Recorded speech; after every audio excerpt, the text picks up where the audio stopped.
She's like a sickness in my brain, a vision standing by the window pane. She ripples through the blinds and leaves me in a daze. It's in the way her body moves me, the way she grabs me and intoxicates, until the signals in my mind forget to operate.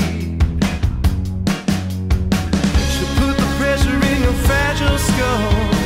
I take my pleasure from my alcohol. She'll never give you any time at all. She just comes and goes, you know. And she's got me living in a chemical love. And I try to find the strength to know she comes back to Hello everybody, welcome back to my channel and thank you for joining me for another coffee and crime time. I did want to talk to you all for a moment and let you know that I do plan on making a video about the recent case of Matthew Taylor Coleman. I've started researching it, as many of you who follow me on Instagram know. I've made some notes, even though it's very hard to research this case because it's probably one of the worst ones I've gone through. And obviously, I don't mean I've gone through the case like I lived it. Going through researching it. But the case is still new and developing. And right now, there's a lot of speculation, a lot of sensationalism, and not a lot of facts. The facts that are in this case wouldn't even make a 15-minute video. So I am going to wait until more comes out, which will probably happen at the end of the month when Matthew Coleman goes to court for the first time. Otherwise, it would just pretty much be like 10 minutes of facts and then 30 minutes of speculation. And it's just not how I roll. So I just wanted to let you all know that we will be talking about it, but we will be talking about it when there's enough information to actually talk about and look at logically. Today, we're discussing a case that happened in October of 2015 in a place called Lothian, Maryland. And to be completely fair and upfront with you, there's a lot of people involved in this case who are hard to sympathize with, including the victims. But obviously, they're no longer here to defend themselves, so I'm going to try and give everyone the benefit of the doubt. And also, it's pretty obvious that no matter what they did, they didn't deserve to die for it. But you guys know I'm very, victim-focused. I like to think that I'm an advocate for the victims. But I do understand that there's going to be comments in the comment section where people are like, this was kind of messed up. This was kind of messed up. Like, they shouldn't have done that. But nobody should be writing in the comments that they deserve to die. So, absolutely give your opinion. Talk about what they did wrong. Talk about, what you think was kind of slimy of them to do. But maybe no comments that they deserve to die, because nobody does deserve to die, no matter what they did. Before we dive in, though, let's have a word from the sponsor of today's video, Magellan TV. Magellan TV is a new kind of documentary streaming service, and it is the place to go to stream some of the best documentary films and series in the world. With over 3,000 titles available now and more being added every single week, there's sure to be something for everyone on Magellan TV.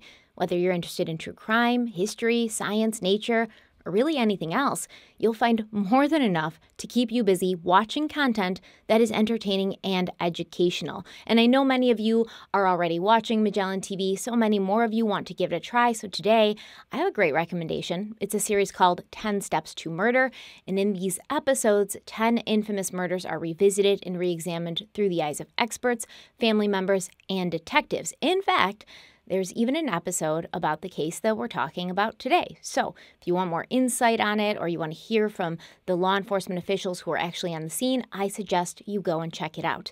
Magellan TV was created and built by documentary filmmakers who share your passion for gripping true stories told right. And you can watch anytime, anywhere, whether you're on the go, watching from your phone or your tablet, or you're all curled up and cozy at home, watching on your smart TV or your computer. You can always pull up Magellan TV and quickly find something you want to watch, and everything streams to you ad-free. If you want to give Magellan TV a try for yourself, click on the link in the description box, because Magellan TV is giving viewers of this channel 30% off an annual membership. That's an entire year for less than $3.50 a month. And Magellan TV makes a great gift for that family member or friend or coworker who seems to have it all. You know, the ones that are impossible to shop for. So whether you're giving the gift of television worth watching to yourself or someone you love, there's no better option than Magellan TV. Click the link in the description box and start watching today. Thank you so much to Magellan TV for sponsoring this video, and let's dive right in. So Lothian is a community in Anne Arundel County, Maryland, located less than an hour drive from Washington, D.C. Our story takes place at 630 West Bay Road in Lothian, a lovely brick-fronted Cape Cod house, which from the outside looked like a nice family would live inside, a nice, happy family. But when 43-year-old Anne-Marie Anastasi called 911 on the afternoon of October 5th, 2015, tensions had been building between its occupants for months. See, Anne and her husband, Anthony, who was 40 years old, they'd been married for 18 years. They had 5 children between the ages of 8 and 17. Both Anne-Marie and Anthony were originally from Maryland, but they'd lived in Sault Ste. Marie, Michigan for a time, where Anne-Marie worked as a personal assistant and Anthony worked as a volunteer youth hockey coach. And that apparently was where he met 25-year-old Jacqueline Riggs, and the two started a relationship, a sexual relationship, an affair. Investigators on this case have stated that when Jackie and Anthony met, Jackie was down on her luck, and she had probably latched onto the much older married man as a fatherly type who would give her a lot of attention and, give her some sort of validation that maybe she was lacking. Jackie's family said that she was a person who had a soft and gentle nature, and she'd worked in childcare for most of her professional career. She was a loving daughter and sister, and she loved kids, especially her nieces and nephews, who she doted on and spoiled. It seems like all 3 of these individuals, Anne-Marie, Anthony, and Jackie, were also involved in the same motorcycle club, or at least they liked riding motorcycles, so they would run into each other. And Anne-Marie knew that her husband and Jackie were having a relationship. At some point while they were in Michigan, Anthony hurt his back and he underwent a couple of surgeries, but his injuries hadn't healed correctly, so he was suffering from a lot of pain, which I guess prevented him from working.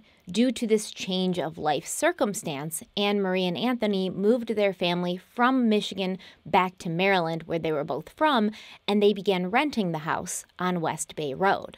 At this point, Anne-Marie was hoping that the move and the distance would put an end to the relationship between her husband and 25-year-old Jackie Riggs. But in the summer of 2015, Anthony announced that Jackie was moving to Maryland too. And more than that, she would be moving into the basement of the home that Anthony and Anne-Marie shared with their 5 children. Okay, so allegedly, Anne-Marie Anastasi, she's not happy with this situation, this living arrangement. But she didn't really put up a fight, and she sort of allowed it to happen. The 3 of them had even been sexually active together in Jackie's basement room once, after Anthony allegedly pressured his wife to join in on the fun. But Anne-Marie, she had not enjoyed herself. She didn't like it, and she swore that she would never do it again. After that, the throuple became a couple. And it wasn't a couple that were married, Anne-Marie and Anthony. Anne-Marie was frozen out of her own marriage. Anthony began spending most nights out of their marital bed, choosing instead to sleep with Jackie in the locked basement. When Anne-Marie raised complaints about this, Anthony basically told her to mind her own business, and if she didn't like it, she could leave. Anne-Marie obviously didn't want to leave her home, her husband, her children, so according to her, she pretty much accepted what was happening and tried to make the best out of a bad situation. Reportedly, some of her younger children even began referring to Anthony's live-in mistress as Aunt Jackie, and Jackie would emerge from the basement every night to eat dinner with the whole family, a dinner that Anne-Marie had prepared. By fall, things were getting even worse. Anthony, who was unemployed due to his back injuries, had drained their bank accounts. Anne-Marie had received $1 million trust from her family, and he'd spent it all. When the money was gone, Anthony told his wife to go back to her family and ask for more money. But when she got the money, Anthony spent that too. He bought things like flat-screen televisions. He bought a Harley-Davidson motorcycle. So, I guess his back wasn't bothering him too much, right? Just saying. Jackie Riggs, the 25-year-old girlfriend of Anthony, she was paying a small amount of rent, I guess, and Anne-Marie was employed full-time as a home health aide, and at the same time she was studying to get her nursing certification. So pretty much these sister wives are the only ones financially contributing to the household. And Anthony, who's been sleeping with his girlfriend under the roof that he shared with his wife and his children, to add insult to injury, he also spent all of their money and wasn't contributing anything to the household, financially, at least. I don't know what else he did around the house. Maybe he was a great handyman. So these were the dynamics in the Anastasi household. Dysfunctional, to say the least. Certainly not anything that I would personally sign up for, because I tell you what, Jackie wouldn't have gotten across the threshold of my house. Okay, I'm not the one. I would have given her directions to the nearest Motel 6. Did she need cab money? Yes. Well, I guess you're going to have to find that someplace else, because I'm not giving you that. You can be on your way, okay? There's a door. Find the exit. Goodbye. And that would have been that. Instead, Anne-Marie allowed this woman to move into her house. She even took part in a threesome that she never wanted to be a part of, and she watched as her husband of 18 years turned away from her and began spending all of his time with a woman who was young enough to be his daughter. On the morning of October 5th, 2015, Anne-Marie got up. She had breakfast, got ready for the day. She got all of her kids ready and off to school, except for her 13-year-old daughter, who was sick and had stayed home from school that day. Anne-Marie claimed that she drove her other kids to school, then she went to the grocery store, then to a dentist appointment, and then she went home to bring her husband, Anthony, to a doctor's appointment. At some point around 1 in the afternoon, Anne-Marie placed a call to 911. And this is what was said according to the transcript. So Anne-Marie told the dispatcher, quote, "I just spent the day taking the kids to the dentist and then going grocery shopping, and I'm supposed to be leaving to take my husband to a doctor's appointment right now, but he's not responding at all, and he's got his gun laying next to him in bed." End quote. The dispatcher asks Anne-Marie a normal and logical question like, "Do you think that your husband killed himself?" To which Anne-Marie responded, quote, "I don't know. I didn't turn the lights on in the room." End quote. Okay, so just walk through this with me. You walk into your house, you go into your husband's bedroom, your bedroom. He's laying there in the dark. He's not moving and he's not responding to you, and there's a gun next to him. You didn't turn on the lights. You didn't go over, check his pulse, shake him, pour some cold water on his face. You didn't do anything. You just stood in the doorway with the lights off and called 911. And the dispatcher immediately felt that this call was bizarre, not only because of what Anne-Marie was saying, but because of her demeanor, which was completely calm, conversational even. She was not panicking, she wasn't crying or breathing heavily. There was no sign of stress or anxiety in her voice at all. So patrol officers were dispatched to the house, and Anne-Marie met them outside, telling them that her husband was dead in their bed. So I guess she must have figured that out at some point between the 911 call and them showing up. She found out, maybe she turned the light on, maybe she actually went over and, investigated. She found out he was dead. They get there. She's like, he's dead. Once again, she was completely level and calm. She gave no sign that this discovery had shocked her or scared her or shooken her at all. She was very matter-of-fact. The law enforcement officials who responded that day said that although the house looked really pretty and charming from the outside, inside the place was an absolute disaster area. It was very messy and cluttered. There was crap all over. And Sergeant John Poole said, quote, "The bedroom was not clean or tidy. That was just how they lived. There were papers, books, movies, clothes, both clean and dirty, on the floor." End quote. 40-year-old Anthony Anastasi was lying on his back in the bed with a single gunshot wound to his temple, and there was a .45 caliber pistol lying next to his hand. Obviously, this scene was going to look like a suicide upon first glance, but something important was missing. There was no stippling around the bullet wound.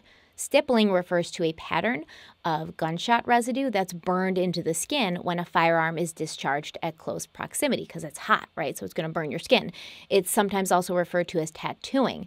So if Anthony had taken his own life, this stippling would have been present because how far can you hold a gun away from your head, right? You just have your arm's length, not far. But there was no stippling on Anthony Anastasi. So right away, law enforcement were unwilling to write his death off as a suicide. But the gruesome discoveries in the Anastasi home would keep on coming. The police asked Anne-Marie, who else lives here? Besides yourself and your children, does anybody else live here? Is there anybody in the house right now? Because we have to clear it.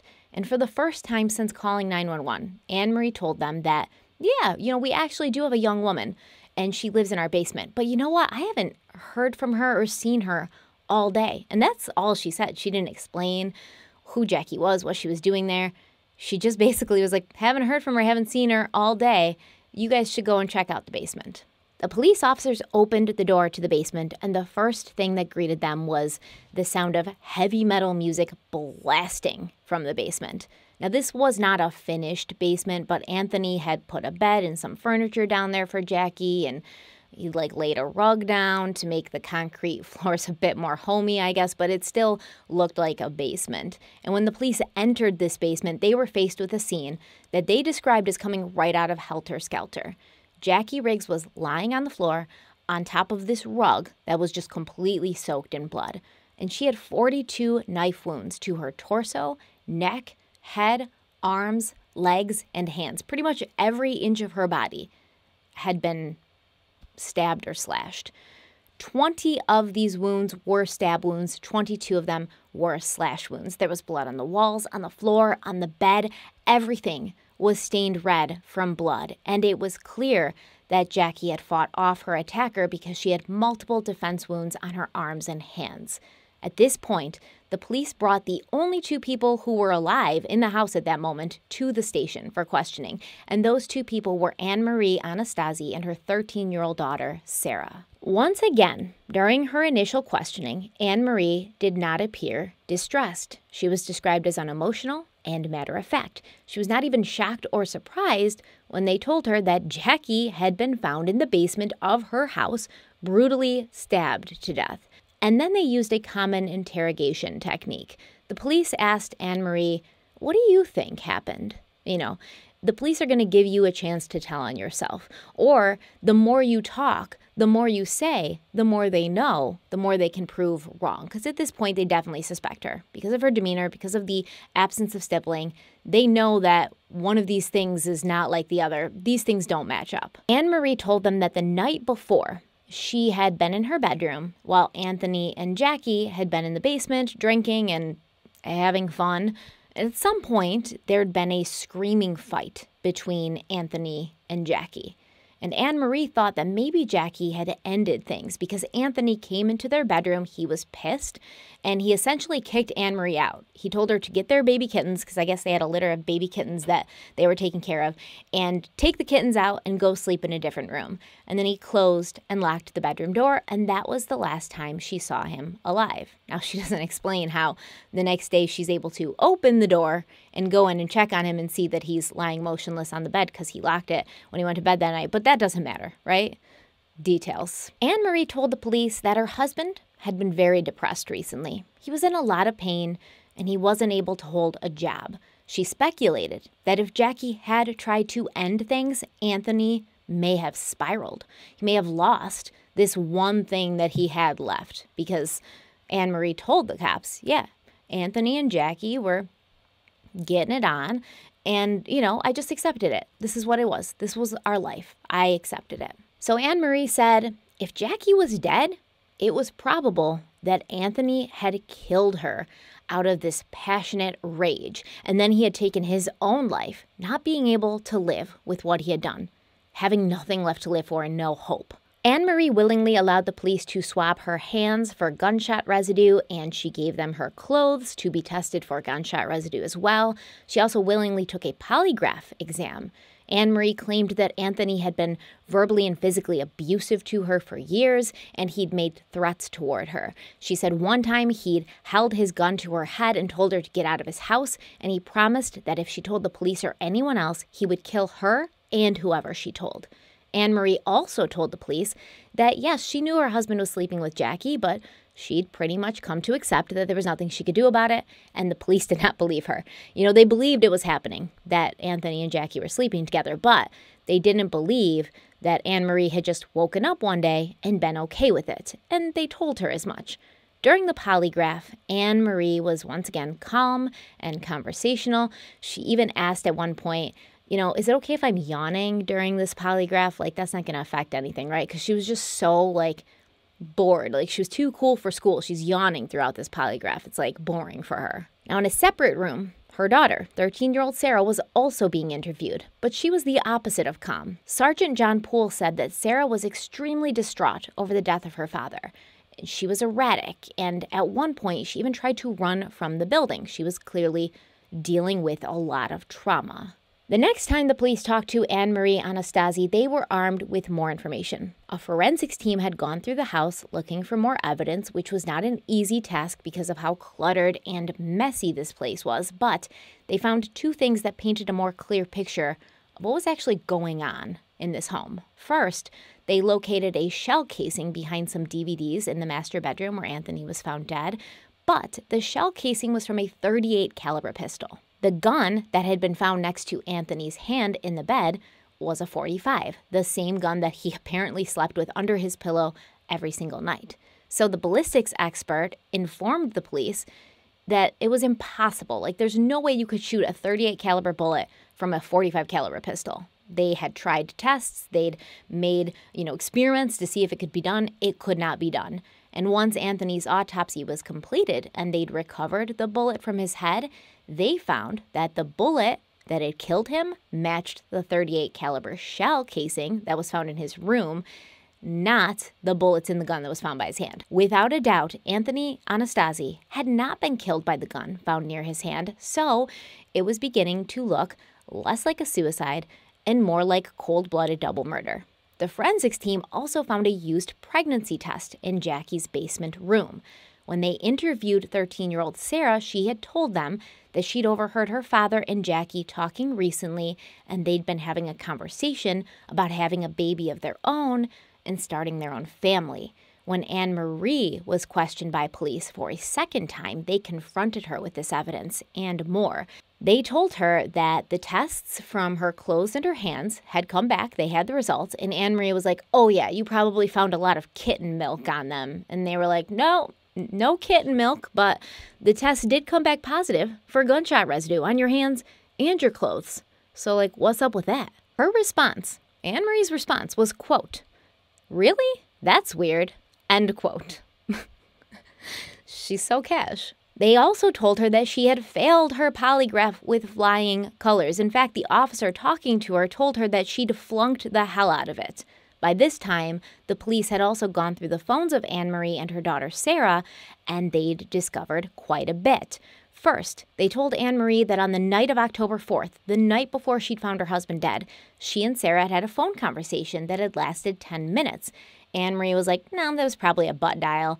And the detective who was talking to her responded, that's not a butt dial, that's a long conversation. Through the phones and the phone records, police also discovered that both Sarah and Anne-Marie had been communicating with another individual, 18-year-old Gabriel Struss. Gabriel was Sarah's boyfriend, apparently, even though she was 13 and he was 18. I mean, I'm not even going to get started on that, but I don't know. And Sarah and Gabriel communicated mainly through Kik messaging app and Snapchat. But police were able to get enough from their conversations to find out that all three of these individuals, Sarah, Gabriel, and Anne-Marie, had been discussing the murders of Anthony Anastasi and Jacqueline Riggs. In one text from Gabriel, he claimed he was going to slit the girl and bust the dad. Gabriel had also messaged Sarah, telling her not to say anything to the police, and if the heat really did come down on them, she should take the fall for him, because if Sarah had been the one to commit the murders, her case would stay in juvenile court. But if they found out that he had done it, he would go to prison for life. That's what happens when an adult dates a child. Y'all are at different places in your life. To be fair, Gabriel Struss hadn't had the easiest life. He had been born into a troubled and tumultuous family in Annapolis, and he'd been raised by a crack-addicted mother until he was 7. So he'd spent pretty much the first years of his life raising himself on the street. But then Gabriel and his older brother Michael had been adopted by a nice middle-class family when they were in elementary school, and during this time, Gabriel seemed to flourish. He attended Broadneck High School, where he took part in a performing arts program, which allowed him to explore his love for music. His brother Michael said that Gabriel was book smart, but he did have a rebellious side, and Gabriel would go on to drop out of high school after he ran away from his nice adopted family who took care of him and moved back in with his biological family, his biological grandfather, to be exact. Now, apparently, the conditions in his grandfather's home, they weren't ideal. The house didn't have heat, so they only had a wood stove, and that's what they would use to stay warm, and the walls were plastered with cardboard for, insulation. Basically, they were living way below the poverty line. There was never enough to go around.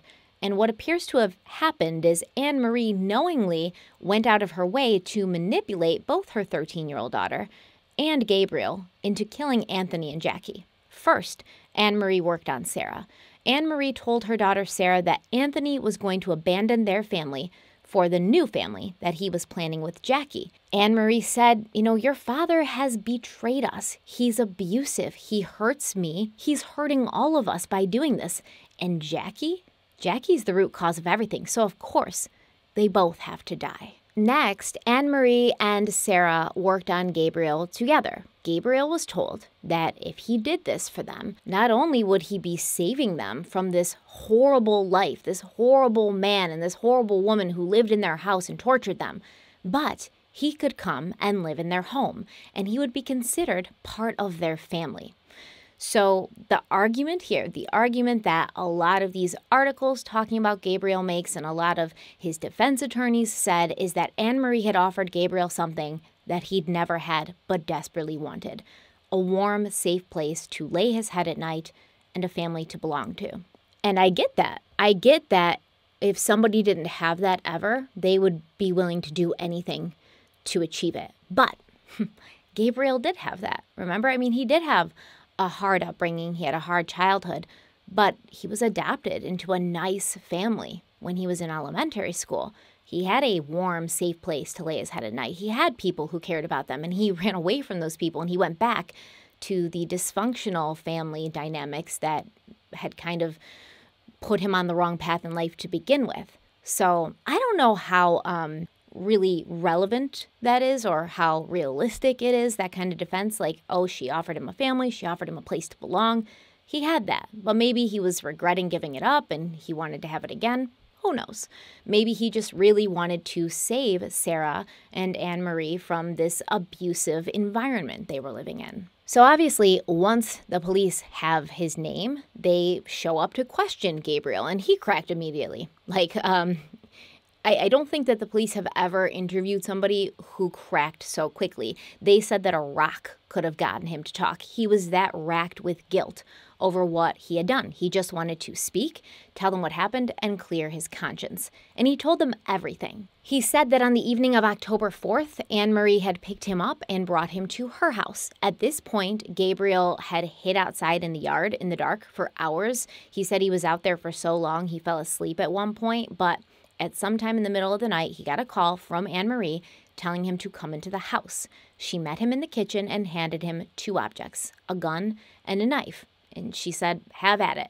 Jackie's in the basement and my husband's in our bedroom. Gabriel went downstairs first to kill Jackie. Jackie was asleep when he attacked, and Anne Marie had told him to make it look like a crime of passion. Make it look like whoever killed this woman was angry. It was personal. So when Jackie woke up and began fighting for her life as Gabriel stabbed and slashed away, this obviously didn't become a hard thing to accomplish because she was fighting very hard. So he just kept stabbing her 42 times. When he emerged from the basement, Gabriel was covered in Jackie's blood. He then went into the back bedroom where Anthony was fast asleep in bed. He stood a few feet away from the bed, far enough away where there was no stippling, and he fired once into Anthony's head. So when I read this, I was like, is Gabriel familiar with handguns? Because, I don't know, like, it seems to be a good shot. Anthony was shot only once in the head. The first shot hit home. And Gabriel was apparently, a few feet away from the bed when this happened. So I don't think I could have done that. Like, especially in that situation, I'm just thinking about it. I still think that there's something about this story that we haven't been told, right? Because Gabriel apparently did all the killing, but Anne-Marie had gunshot residue on her hands and on her clothes. So maybe she had the gunshot residue on her hands and clothes from when she took the gun from Gabriel after he was done. I guess it would depend on how much she had, but I still feel like there's something about this story that doesn't make sense and we haven't been told yet. So after this was done and Jackie and Anthony were dead, Gabriel went home and Anne-Marie took the gun that Anthony kept under his pillow and placed it near his unmoving hand. I guess she didn't think to check to make sure that the calibers of the gun that she used to kill him and the gun that she used to stage his suicide were the same. But details. Once the scene had been staged, Anne-Marie went to bed in a different room and fell asleep. She was probably sleeping like a baby, all of this stuff that had been bothering her for months, years even, with Anthony having an affair with Jackie. Suddenly it was gone. It was probably a weight off her shoulders. Anne-Marie woke up the next morning and went through her usual motions, getting all her children to school except for her mini accomplice, Sarah. They had breakfast, took showers, and got dressed, all while Anthony lay dead in the bedroom and Jackie lay dead on the basement floor. Truth was, Sarah, the 13-year-old, she wasn't sick, not physically, at least. She was reeling from what had happened to her father and her Aunt Jackie the night before. Sarah had apparently been very close to Anthony, her father, and for a 13-year-old, death is such a distant concept. It didn't seem real to her until it was real, and it was looking at her in the face. And she was a mess afterwards, of course. And for a mother to do this to her 13-year-old daughter, to basically manipulate her and gaslight her into taking part in her own father's murder, I mean, I'm not trying to judge here, but it's pretty messed up. Anne-Marie, Sarah, and Gabriel were all arrested, and Gabriel's family was stunned. They could not believe that the nice, intelligent, musically inclined young man they knew could take part in something so brutal and violent. From jail, while she awaited her trial, Anne-Marie called a friend on the outside, and this call was recorded, as they are when you're in jail. And it's clear from her statements during this call that Anne-Marie felt no remorse or regret, something that would become her trademark as this case developed. In this call, Anne told her friend, quote, "Problem is, it's not only him. There's also a 25-year-old girl who's dead in my basement. She's a whore who moved into my house with me and my 5 kids. Her whore ass should have stayed in effing Michigan. She shouldn't have moved down here. She shouldn't have moved into my house. How could she have possibly thought that was going to go well?" End quote.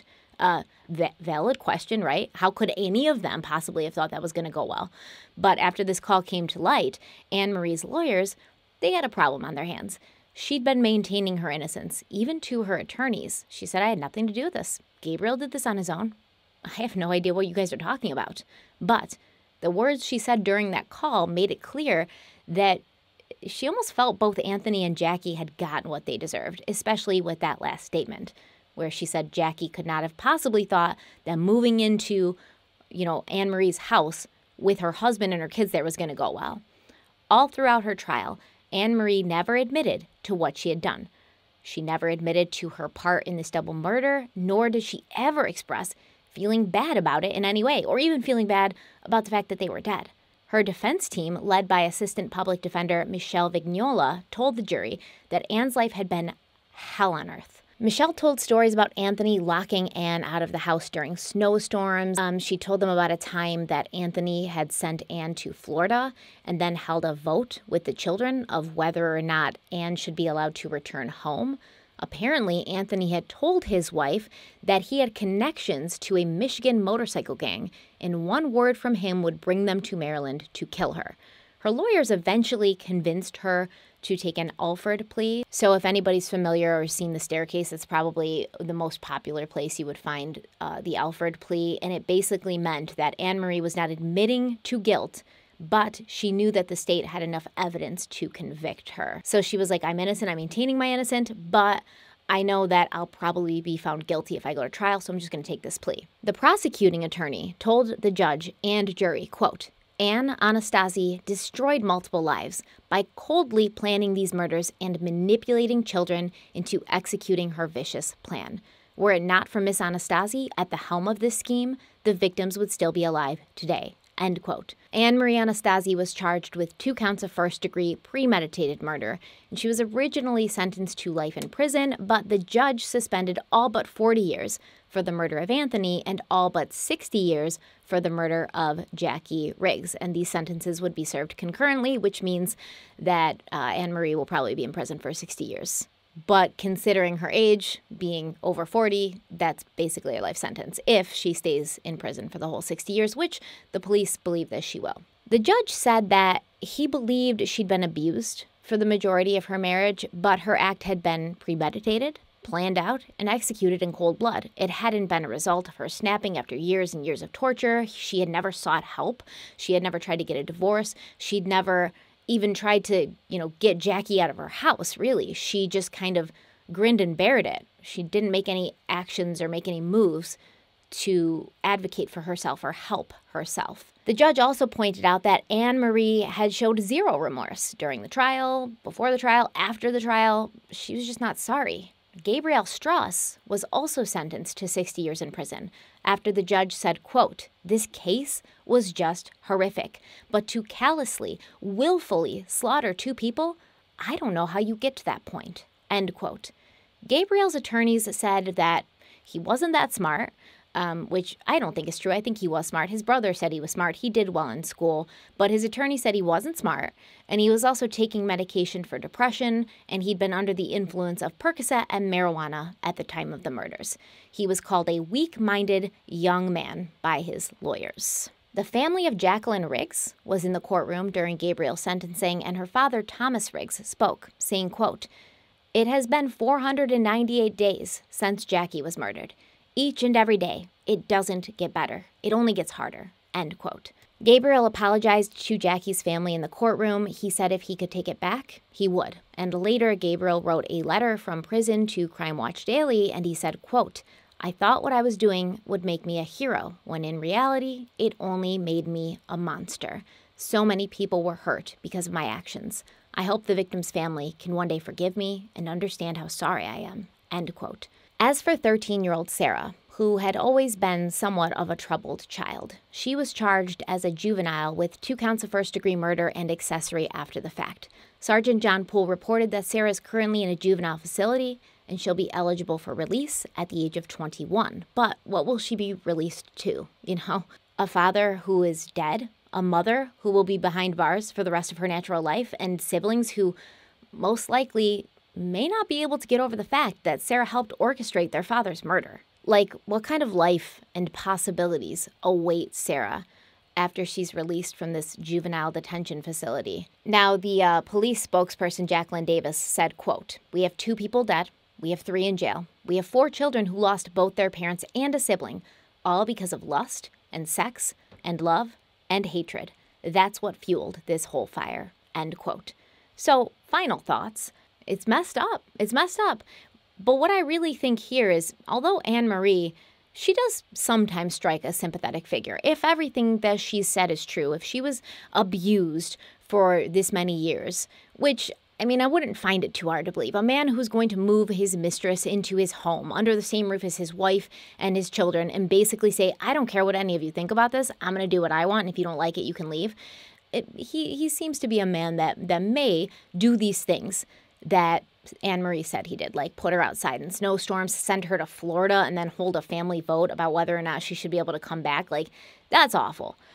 So she does strike a sympathetic figure in that way. However, if it was just about the affair, if it was about Anthony being with Jackie and Anne-Marie feeling that she was losing her husband of 18 years and she was going to lose her family, why not just kill Jackie and keep Anthony alive if you love him so much, right? You would think that she would only want Jackie dead. Jackie was the problem. But in reality, I do think that she wanted her husband dead because she wanted to pay him back for what he had done, for turning his back on her. And I mean, I can't blame her for feeling hurt and betrayed and cast to the side and upset and sad. I can't blame her for feeling that way. I would feel that way. I think any one of us would. But I can blame her for taking her 13-year-old daughter and convincing her that the only way for life to be good again was for her father and his girlfriend to be murdered, and bringing her in on this plot and making her an accessory and ruining her life. That's what happened.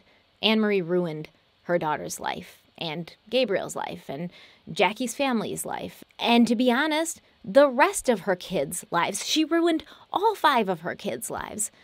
And that's something that I can't understand or accept. That is what I have for you. It was actually very hard to research this because there's a couple like documentaries, but these documentaries say the exact opposite things. The one on Magellan TV is the best one that I have found on it. The most information, the most thorough. I was so happy about it. But the rest of the documentaries, they say very different things.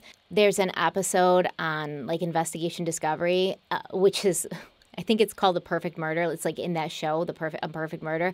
It's the worst. It's the worst thing I've ever seen. The acting is terrible. They do like recreations and stuff, so they bring in actors to pretend to be like Anne-Marie and Jackie and stuff. I don't like shows like that, by the way. It was awful. I had to turn it off halfway through. I found a lot of newspaper articles on like newspapers.com, but a lot of them repeated the same information. That's what I have for you. So let me know what you think about it in the comment section. Make sure to like this video if you liked it. Share it if you think it's worth sharing. Subscribe if you haven't already. And don't forget to go over and follow my podcast that I co-host every single week with Derek Levasser, who's a retired police detective. We have new episodes that go up on podcast platforms every Friday, and on our YouTube channel, those episodes post on Wednesday. Thank you all so much for being here. Stay kind, stay beautiful, stay safe, and stay out of a throuple. I'll see you very soon. Bye.